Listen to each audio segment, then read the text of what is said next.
Well, hello.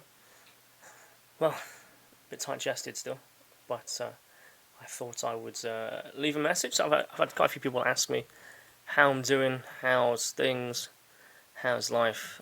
So I thought, you know what, maybe I should just address that with a video and a message out there. It might be much easier. So than replying to everyone individually. Not that I don't want to, of course. Believe me, I will. So for those who don't know, I've been in hospital the last couple of weeks or so. It's been quite an experience. I was I think it was like the 9th, really early in August, where it was a Sunday evening at work, and it was really bad. My chest was so tight, I couldn't breathe. There was a certain moment where I can remember holding onto a shelf, and I'm literally leaning forward, and I'm about to pass out. It was really bad. I managed to get my phone to a colleague and get home with a taxi. The followed the next day by the old PCR test and positive COVID. And then that week got progressively much worse, to the point where I was hospitalised. Really strange experience. There was my GP had requested that I have a recording of my heart rate and my blood oxygen levels. And there was a certain point on here where it's day 6 and my oxygen level is 58, and according to the paramedic, had it dropped to 45, 40, I'd been checking out. So that was like, fuck. It's still tight. Still. In fact, I was yawning earlier, and my mouth feels like it's the hole, as it were, so tight. It actually hurt when I yawned. I felt like it was stretching in a really uncomfortable way. So, where are we now? Let me tell you about hospital. Hospital is a strange place for someone who's never been there. Being over halfway life-wise, for 40, I'd say fucking 50 then. Never been in hospital for any period of time, other than to visit, mother and sister occasionally. So to be in there, in a quite helpless situation, strange. The whole experience strange. There was, I was on ICU, intensive care, and then I was moved to critical care. When I was taken in, I was confronted, and I say confronted, literally these guys wearing what can only describe as evac suits from like a science fiction show. These guys had like all independent breathing apparatus going on. They had like this giant kind of vents, there's massive predator-like masks going on, giant visors, breathing stuff on the back. These guys weren't taking any shit from what's going on in hospital. And these guys are your doctors. I guess with the COVID situation, however you choose to perceive what that is, these guys have to take it super seriously.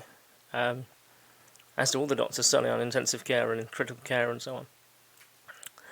So I'm taken into there, and I kind of they lay out a number of scenarios which were quite possible were going to happen. One of which was I was going to get sedated for recovery. Can't say I was too chuffed about that one. The other option, which is actually kind of where they went, it's called a CPAP mask. I think it's called a CPAP mask. And if you've probably seen one, it looks quite horrifying actually. It's this massive breathing apparatus that kind of goes over the mouth, goes into the mouth, massive plastic tubes hooked up to the wall. And this thing is forcing air into the lungs. So you're kind of struggling not only to breathe, but also to have breath going in and out. And it's a learned process. And it's a forced process, because it has to be. And this thing's blowing in, according to this note here, at 95% oxygen being pushed into my lungs at that point. The eating like that wasn't easy. They had this, it was like a white tube that kind of went round the nose that also was pushing air, blowing air at an extremely high rate into my nose while I'm eating. Very, very awkward. So I spent most of that couple of weeks face down, prone in ICU, where I was quite surprised. There was like 9 beds, and every bed had a monitor at the end of it, like a person monitoring live dates and stats and so on, recording obs.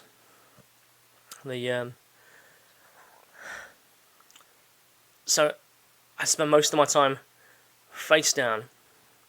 I've got this giant rebreather mask thing on. Literally, they had 2 people have to apply it at a time. So it goes around the neck here, and then there's these massive metal clasps that go on, and there was Velcro around the head. So there was like it's like secured around the head, around the neck. Terribly uncomfortable to breathe. Although breathing, wasn't quite sure how long that would take. I was on. They were they were giving me medication. I was about to say drugs then, but no, they were giving me medication in the morning and in the evening. That constant need to ask me if I wanted laxatives. That actually became a running joke in my mind every day. You okay? Is your bowels working okay? You got some laxatives? And they'd ask me that in the morning and at night, and I'm like, no, it all works fine. Are you sure? Do you want to? And then like the next day they would give the medication and be like, oh, what's this one? Oh, that's a laxative. And I'm like, I don't need one. Are you sure? I'm like, no, it's fine. So it's like, I'm sure there was like some kind of drug pushing to just sell me this stuff, or push it into people to make sure they were going to the loo okay. I got moved from ICU to critical care, where on critical care there was, I had the ability to occasionally get up, just move around the bed just a little bit, just to kind of get a bit of blood flow going.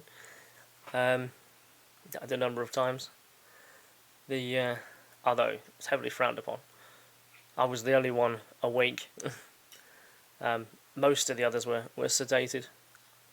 So I had a lot of messages. I had a lot of really warm, kind, thoughtful messages that I really kind of wanted to just reflect on and say thank you very much because some of them really kept me humble, kept me awake, kept me in good spirits, despite the situation I was in. You have your phone, but you can't really. I tried calling people with this massive rebreather on. This wasn't helping. That wasn't going anywhere. I didn't receive too many calls, but probably a good thing.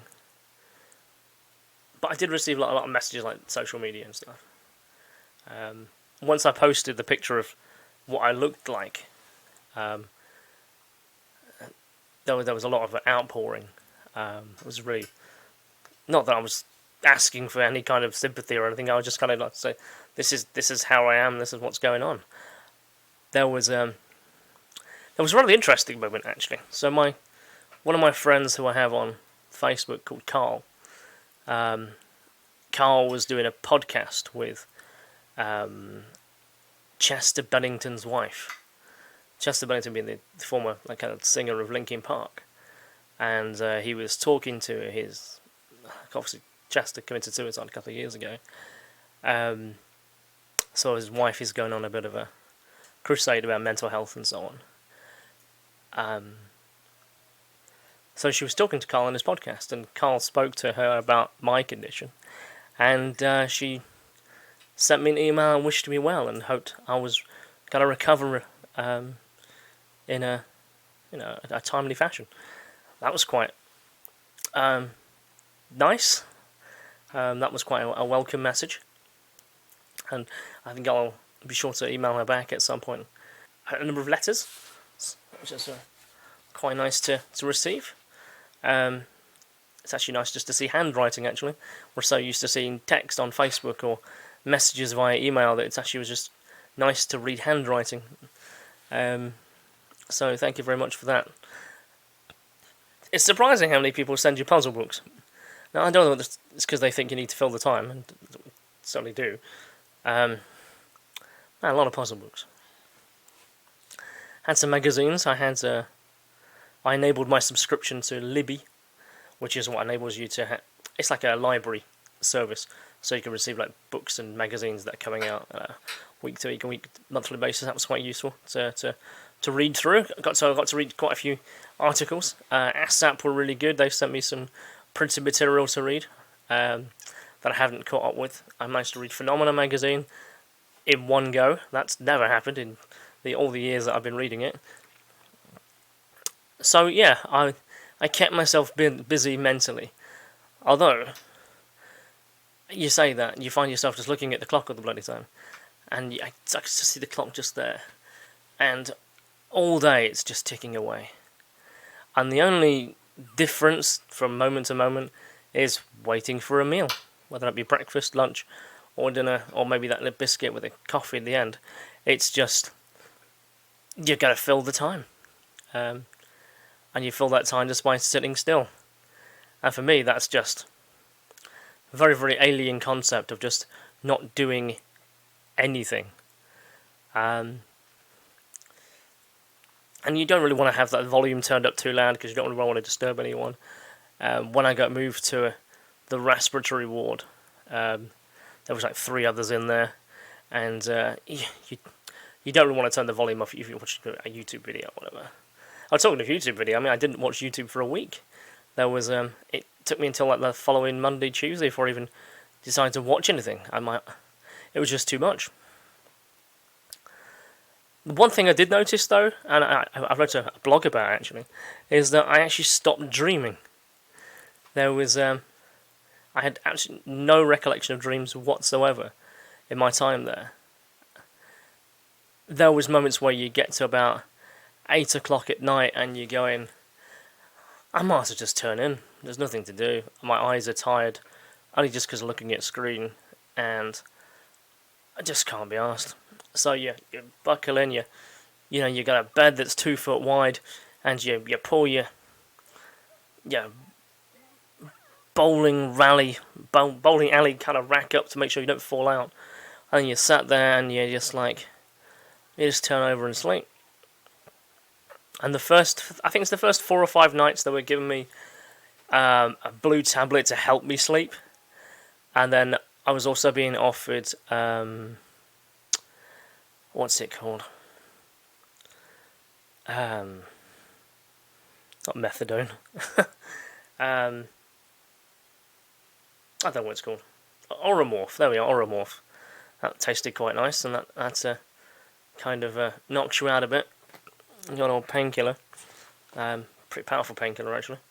But no, I think from the point that I had Oromorph, which I guess it was the second night, I don't recall dreaming at all until yesterday.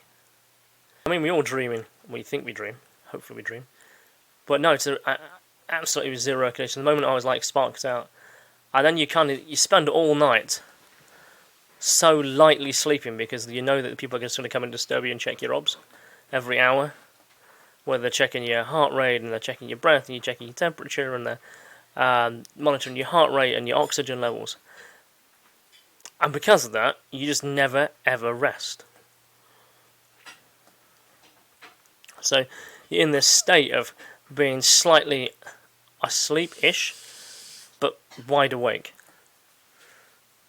And then that was until like the night I came home. No, the night after I came home. Because the first night wasn't good when I slept here. But second night, okay. Yes, it's a strange experience. No dreams whatsoever. Sandon, what was your experience? You ever stayed in hospital for any period of time? Has anything ever, gotten you down while you were there? What was your experiences? What did you kind of have? What was going on? But I tell you what, there was a lot of really good people there who worked really, really hard. I mean, everyone from even the people who were serving food were passionate. They were happy. They were driven. You could see they were motivated. Even the porters who were there were motivated. The nurses, and in fact, I actually knew one of the nurses who was working there. Oddly enough, she used to be one of my colleagues from back some 13 years ago. So anyway, that's enough rambling. I'm back home. I'm struggling still. Just to walk around the house is difficult. Everything feels like the whole body feels like it's really, really heavy. It's like all the blood is congealed at the bottom or something like that, and it's not quite moving around the way that it should. Everything just feels heavy. And when I went to Bulwell a couple of days ago, just to do some shopping and collect some presents, that was exhausting, but felt necessary. And today feels a little lighter. I've been able to motivate my body a bit more yesterday and today. It still feels heavy to move, but I'm getting around. It just feels a bit like a thunderbird or something. Just feels. I could just drop down and just not move, and it would feel normal. Anyway, I'm gonna check out. I'm gonna stop rambling and stop ranting, and just to say thank you to everyone who's wished me well.